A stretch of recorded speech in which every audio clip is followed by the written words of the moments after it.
Hola, hola, bienvenidos a la parte 2 del curso. En la primera parte aprendimos los principios básicos de Ionic, cómo crear una aplicación, cómo utilizar la documentación, cómo ir agregando componentes en pantalla y un poquito acerca de la navegación con parámetros.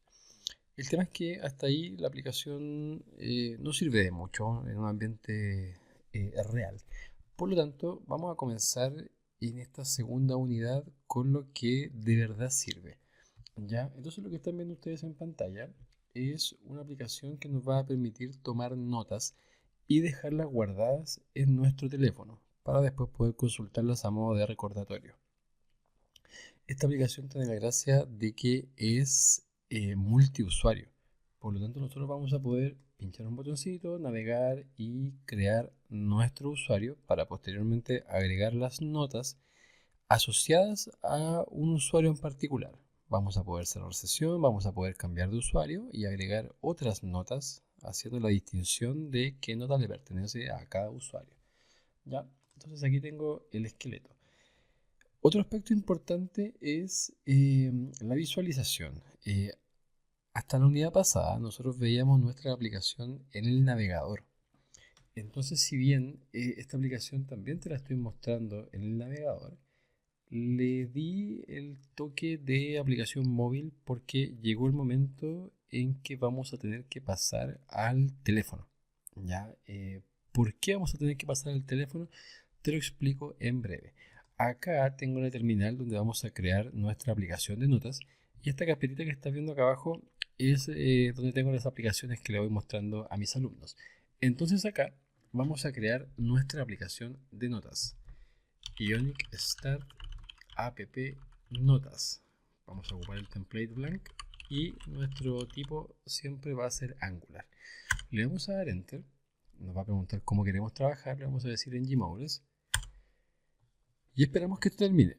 Mientras esto termine, para aprovechar el espacio del video, te tengo que mostrar esto de acá. En la segunda unidad nosotros vamos a trabajar con base de datos en primer lugar, lo que vamos a hacer ahora, para posteriormente hacer exactamente lo mismo, pero en una API. ¿Por qué es importante hacer esta separación?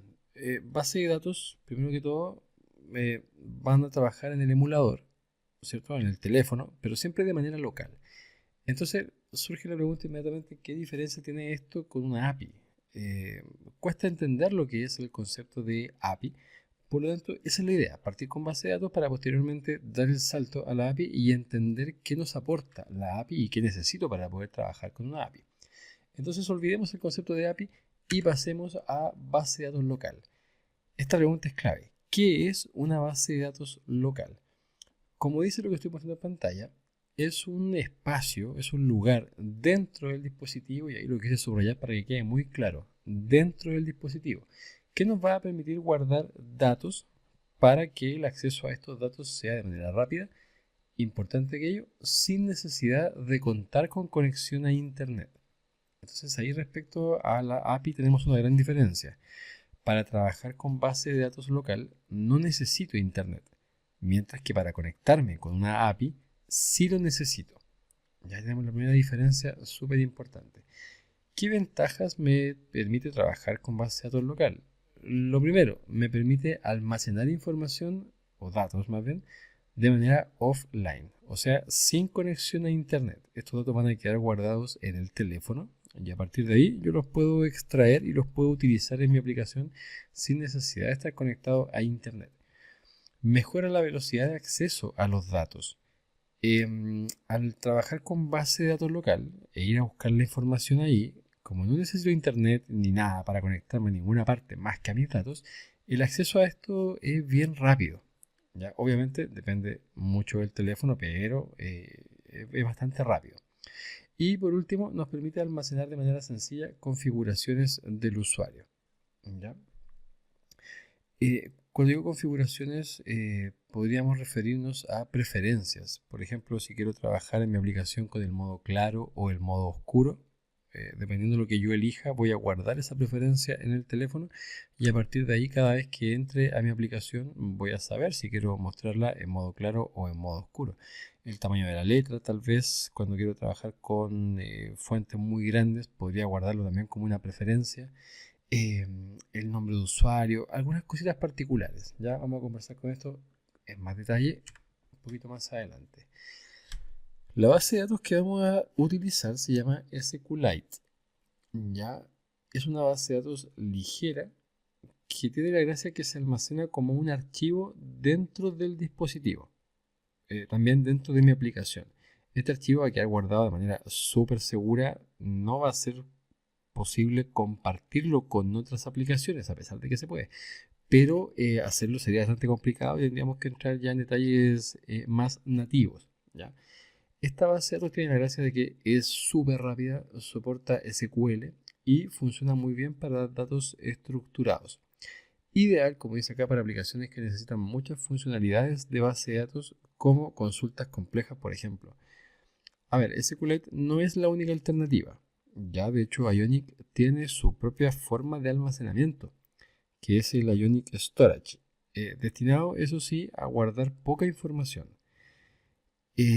¿Por qué voy a usar SQLite? Entonces, bueno, primero que todo porque mis alumnos en este punto tienen una ventaja, que es que conocen mucho de base de datos. Ya pasaron por 3 cursos de base de datos, por tanto las consultas no son para nada complicadas para ellos.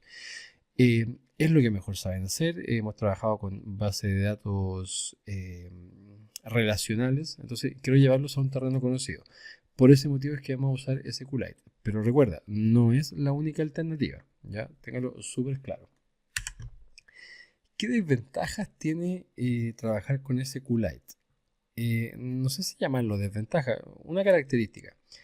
SQLite no funciona en el navegador web. ¿Ya? Por eso es que al principio les mostraba la aplicación suponiendo que estamos en un teléfono, a pesar de que es el navegador. ¿Ya? Y por eso vimos que no la puedo hacer funcionar acá, porque estoy en el navegador. Entonces, nosotros acá llegó el momento en que vamos a tener que dar el salto y hacer hartas configuraciones. Vamos a instalar Android Studio, vamos a trabajar con variables de entorno. Te voy a enseñar a crear emuladores y te voy a enseñar también a trabajar sobre un teléfono real. ¿Ya? Así que vamos a aprender todas estas cositas. La aplicación ya se creó. Podemos ver que ahí está nuestra aplicación de notas. Así que, jóvenes, a partir de ahora, en el próximo video, comenzamos con el diseño, configuración de base de datos, instalaciones y todo lo que necesitamos para poder trabajar con esto. Así que, jóvenes, nos vemos ahí.